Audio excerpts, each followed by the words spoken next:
In only his fifth season in the major leagues, tonight's guest is already being hailed as the greatest shortstop in the long history of the New York Yankees. He has become so popular that Yankee owner George Steinbrenner says his name is made for stardom. And his good friend Alex Rodriguez of the Seattle Mariners calls him a movie star because he runs New York. And he says of himself, "I'm living a dream. I'm the luckiest person in the world."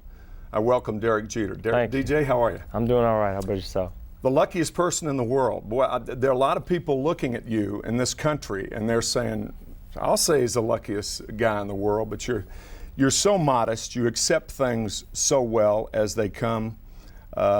Your upbringing was remarkable, wasn't it? Well, I'm a little biased, obviously, but I think I have the best parents in the world. You know, they were so supportive of me when I was younger. You know, there's so many kids that have dreams, and my dream was to play shortstop for the New York Yankees, and I think a lot of parents would discourage that or maybe even laugh at their kids, but they were very supportive, and they said I can do whatever I want to do as long as I'm positive and I work hard. What if the Yankees hadn't drafted you? Well, you know, the draft is like a crapshoot, and I was very fortunate, you know, being a Yankee fan and being drafted by the Yankees. But, you know, hopefully I'd still be playing for another team, maybe get that opportunity to come to New York and play for the Yankees. You were drafted 6th in the 1992 draft. Have you ever talked to the players who were drafted in front of you? No, I haven't had a chance to discuss it. Actually, I was supposed to go 5th to Cincinnati. So I'd be stuck behind Barry Larkin. So I was real fortunate, not only to be drafted by the Yankees, but that Cincinnati overlooked me. Derek, you know, you talk about your upbringing in Kalamazoo, Michigan, and I have read things that you have one sister, right? There are 2 siblings in the family. I have read where you said that your sister was a better athlete than you. Is that right? By far. She's the best shortstop in the family. Now, my dad, he'll tell you he's the best, but, you know, he couldn't hit too well. So. But my sister, I mean, I'm so proud of her because, you know, it was tough for her growing up because anytime she played a sport, played softball, they would want to compare it to me, and I don't think that was fair. And she worked very hard, and she was very successful at everything she did. Now she's a junior at Spelman University in Atlanta, Georgia, and she's doing well. Is she playing sports there? No, she gave the sports up, and she's focusing on other things. I've read stories about you playing wiffle ball in your backyard, and your sister, your dad, and your sister, and how she used to run circles around. I mean, a lot of people would find that hard to believe. It's the truth. It's the truth. I'm not lying to you. I mean, it was. Our family time was spent at the baseball field. You know, I lived behind my high school, and we had a baseball field and a softball field, and we'd go out there, my parents, my sister, and myself, and, you know, I'd take turns hitting, and then we'd get the softball out and she'd hit, and we'd have a good time. You talk about your dad and your family time and your family ties. Last year was my first year with the Yankees, and I was staying at the hotel. I rarely stay at the hotel where the players do, and I was having lunch with a friend. You were having lunch at a table, a couple of tables over, and your father came in, and he kissed you. You weren't embarrassed. On the other hand, you kissed him back. I mean, I just thought that was a very touching thing, and really gave me an idea of how close you were to your dad and your family. Well, we're real close. You know, we were close growing up, and I think we've even grown closer now as I've gotten older, and my sister as well. You know, they treat us like adults now, but they're still our parents, and they're going to tell us what they feel is right from wrong, and they're not going to tell us what we want to hear, and that's good to know. And you know, they're at a lot of games. They get a lot of TV time now, and they still get on me. I'm struggling at the plate, so my mom will be in the stands, and she'll be yelling at me and things like that. So we have a very close family. What are some of the things that your dad will tell you? That's an interesting comment that he tells you. He doesn't tell you what you want to hear, but he tells you what he thinks, right? Oh yeah, he's very honest. Both of my parents, you know, it's good to have people that you can go to for honest advice, because a lot of times when you're in a situation where people look up to you, they're going to tell you what you want to hear, and you know, they don't care. They'll tell me the truth. You have described yourself as very shy, but very honest. Obviously, you get that honesty from your dad and your mom. Most definitely, most definitely. I mean, they've been honest with me ever since day one. When I told them I wanted to play for the Yankees, they said, "Well, it's not easy. You know, it's going to be tough for you growing up. You're not just being compared to people in Kalamazoo, Michigan. You're going against and you're playing against people from all around the world. So, very supportive, but they've always been honest. New York has been very supportive of Derek Jeter and the New York Yankees for good reason. Since 1996, they've won 3 out of 4 World Championships, and we'll be back to talk to the all-star shortstop of the New York Yankees, Derek Jeter, right after this.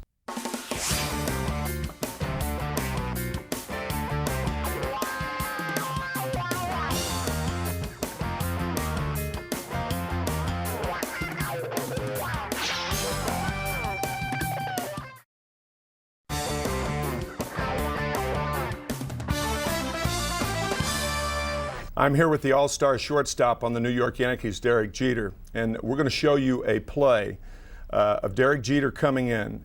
And Don Zimmer, the great coach and everybody's friend with the New York Yankees, says that Derek Jeter makes this play better than anybody he's ever seen.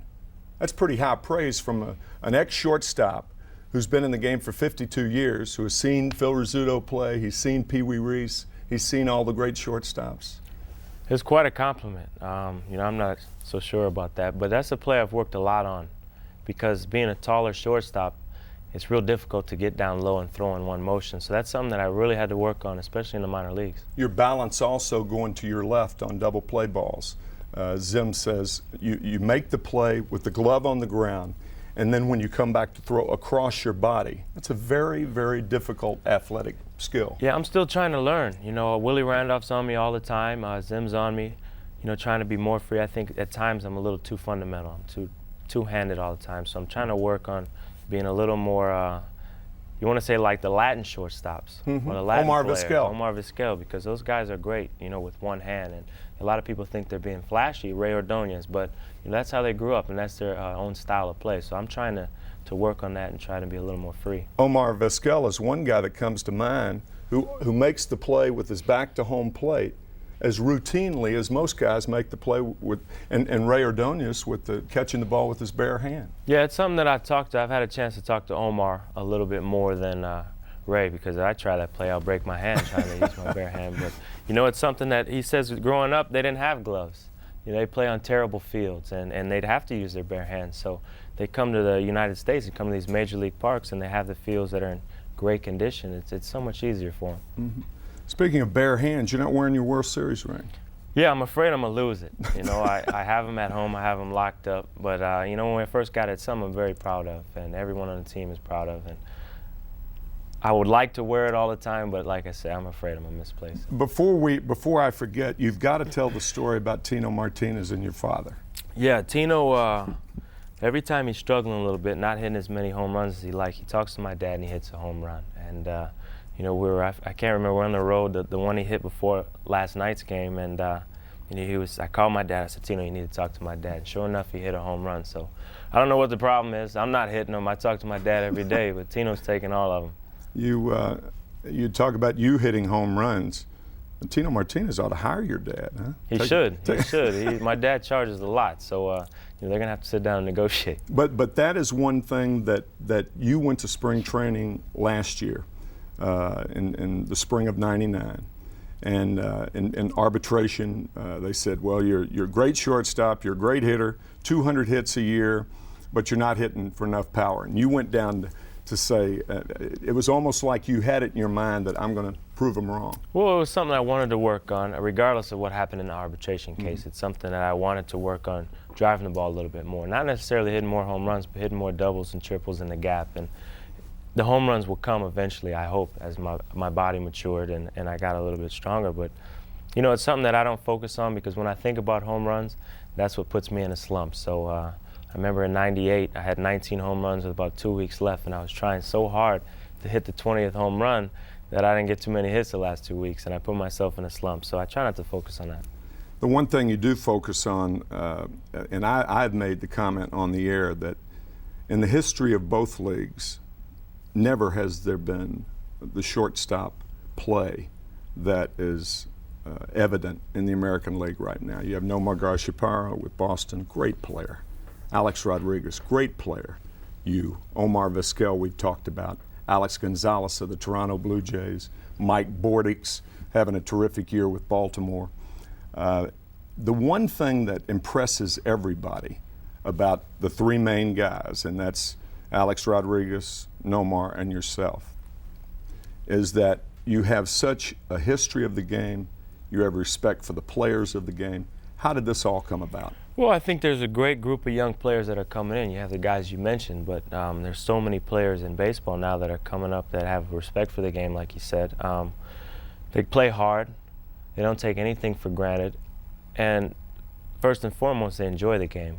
I mean, you look at those players, they're always smiling and having a good time, and they only care about one thing, and that's winning and going out there. And you know, I talked to Alex, you know, he's one of my best friends, and Nomar as well. I mean, these are guys that genuinely love baseball, and you don't see that all the time in players. Yeah, you don't see it in New York City. I mean, there are a lot of players who have, Greg Maddux had a chance to come here and pitch. He elected to go to Atlanta. There have been any number of players to say, I don't want to play in New York. You seem to thrive on it. Well, I think, you know, people may tend to be afraid of the media attention because, you know, there's so many media, so many newspapers and so many reporters, and, you know, they have to cover the positives as well as the negatives. Mm-hmm. And the thing is, my opinion is, once you're on the field, it makes no difference if you're in New York, Detroit, Milwaukee. It's still the same game. Now, off the field, there may be more demands. There may be more demands on your time, and maybe more questions you have to answer. But I don't shy away from it. You have to take the good with the bad. Derek Jeter is showing how special he is. I'll be back with Derek right after this.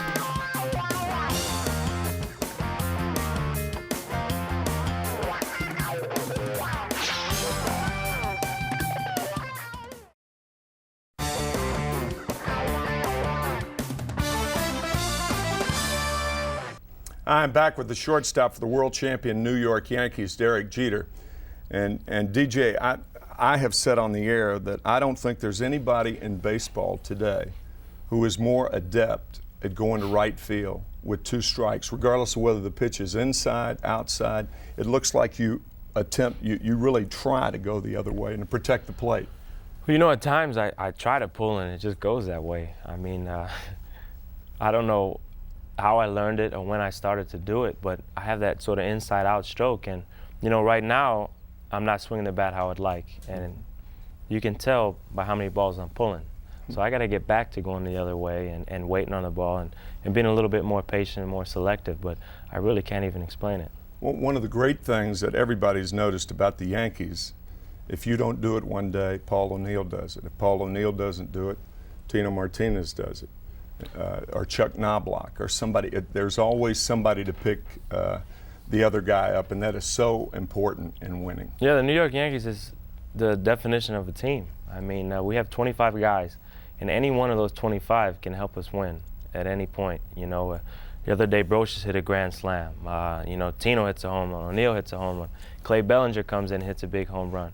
Jorge's locked in right now. So we really rely on everyone. We don't need one guy to come out and hit 40 home runs and have 125 RBIs. You know, we get every person to do their little part, and that's why we win. Jorge was locked in last December when he got married, right? You were his best man. Yeah, and I didn't know what was going on. The whole wedding was in Spanish, so I'm sitting, I have no idea. They're asking for the ring, and Jorge's hitting me.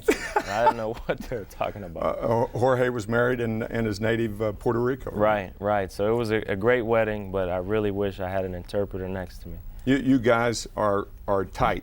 How did that develop in the minor leagues? Yeah, we played together in the minor leagues. We were roommates, and then our first year we came up in '95. We were roommates as well. And I'm so proud of Jorge right now because, you know, last year he struggled a little bit, and the reason was he wasn't playing. That's the bottom line. It's very difficult for a young player to come up and not play every day. People don't understand that. Mm-hmm. And you know, you got guys like Luis Sojo that can come in and play once every 2 or 3 weeks and be productive, but it's tough for a young player. And I think he felt as though when he was playing, I got to get 4 hits or I'm not going to play tomorrow. So it was really tough for him. Now he's getting a chance to get into a groove. Did Jorge, after he got married, did he mention, now Derek, it's your turn? Did he make a comment like Yeah, but he's giving me a few years. He's a couple years older than me, so I have a little while. A little while. I mean, I don't think I have ever, and I'm not trying to embarrass you or anything, but I don't think I've ever seen the adulation of the female fans any more than for Derek Jeter. It's almost like they line up behind the Yankee dugout. Well, all the banners are out at Yankee Stadium. As a matter of fact, I think we have one. Don't we, Jeff? There's one. See, on cue. Well, I'm one of the few guys on the team that's not married, so I really don't think they have much of a choice. I think you might be the first choice with a lot of women in New York City. It's unbelievable that you came up in 1996. You were the Rookie of the Year that year. You always seemed to want to do better. As a matter of fact, you almost characterized that Yankee team. Well, you know, I'm not the type to sit back and reflect on what I've accomplished or what we've accomplished as a team, because it has no bearing on what we're doing this season. You know, it's great that we were able to win 3 out of 4, but who cares? It's over with, it's done with. You know, we have to focus on this year and winning this season. You know, we play other teams, they don't come in town and say, well, let's lay down, these guys won 3 out of 4. Mm-hmm. They want to beat us that much more. And as a player, if you've been successful, why can't you improve? You know, I don't understand people who say, well, was last year a career year? Well, my career is not over. I think you decide a career year when someone's career is over. So, you know, people ask that question of me now with Bernie, the great start Bernie's having. Do you think this can be a career year? Well, Bernie's got 6 more years on his contract, and he might play after that. So you don't decide those things until you're done. Yeah, I mean, it's staggering to think that you were on 3 world champions before you were 25. I'm getting old now. That's what I'm saying. I'm getting up there. Yeah, so, right. So hopefully, you know, I'm trying to catch Yogi. You know, we're all trying to catch Yogi. He's got 10 rings, so you set your goals high. Setting his goals high is nothing new for Derek Jeter, the fine shortstop of the New York Yankees, and we'll be back to talk more with Derek right after this.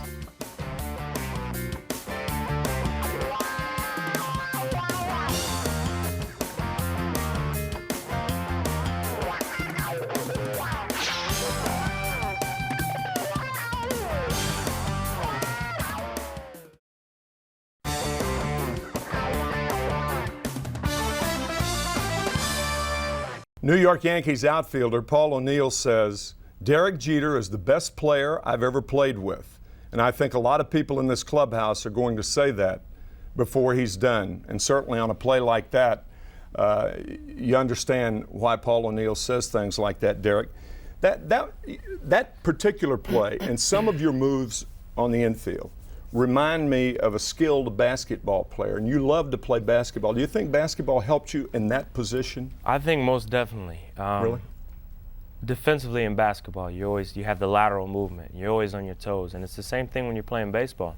I mean, when you're playing shortstop, you should be moving on every play. If you're not, then you're doing something wrong. And I played basketball in high school, and it really got me in shape for baseball season and conditioning, and like I said, the lateral movement. And you know, I wish I could play now. We're not supposed to, but it's in your contract, right? You can't. Exactly. So I wish I could get out there and probably help me out with my movement now. But it's something that I really wanted to do. I focused on it in high school. I could have just let basketball go and focused on baseball, but I really felt as though it helped me out.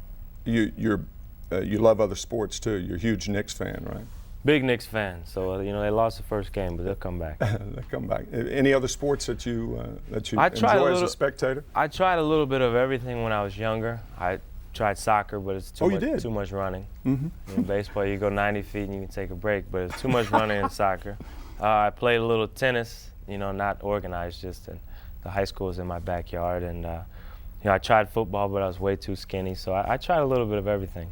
Talk a little bit, if you would, about your relationship with A-Rod, with Alex Rodriguez. Well, we first met through a mutual friend. Alex is a year younger, supposedly. I think he's a little older, but we had a chance. He was asking me a lot of questions because I had been drafted the previous year, and he was asking me about the expectations and dealing with scouts and dealing with agents. And you know, we went to the Major League Baseball as a rookie development program that they put on, and we went there right before '96, our first full year.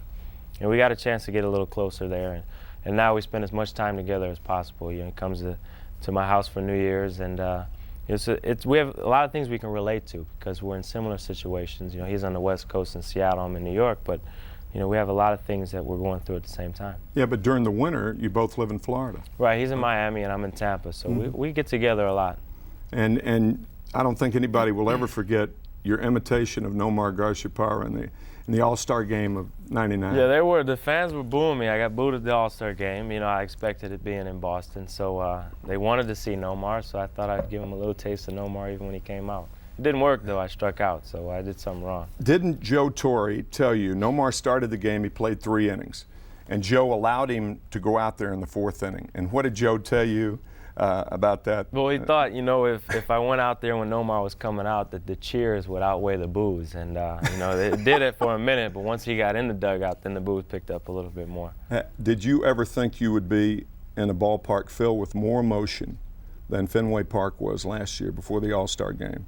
When Ted Williams came out. It was something special. I mean, to be there with all those great players at the same time, it's something. I got the chills. You know, I was a little bit afraid to try to even speak to anyone because I was just in awe and I was watching. And we had the same thing happen to us the second game of the World Series when we had all the great players come out there as well. So you know, I've been spoiled beyond the World Series. You had the players of the century before Game 2 in Atlanta milling about among the players with Williams there. Is there anything in particular that you remember about that moment? Yes, I had an opportunity to meet Hank Aaron.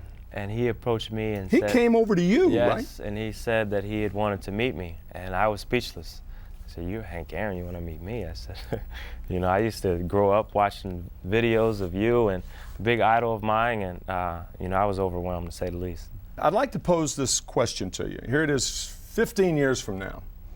You've won your 10 rings. You've caught up with Yogi, and your career is winding down. What do you think you want to do with the rest of your life? You may not be able to answer that right now.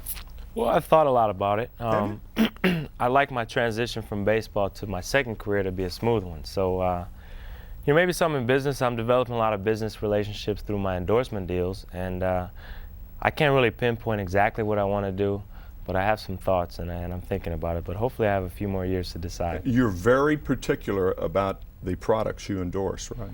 Yeah, I think, you know, I've made some mistakes early on. Like, you know, everyone makes mistakes, but, you know, you want to have deals that they're going to be long-term deals, not just one-year deals. And it's got to be deals that you believe in, not just something going out there and just trying to get money from someone. I think the New York Yankees are probably thinking about a long-term deal for Derek Jeter right now. Derek, thank you very much for being with us. Thank you. Thanks for having me. I appreciate it.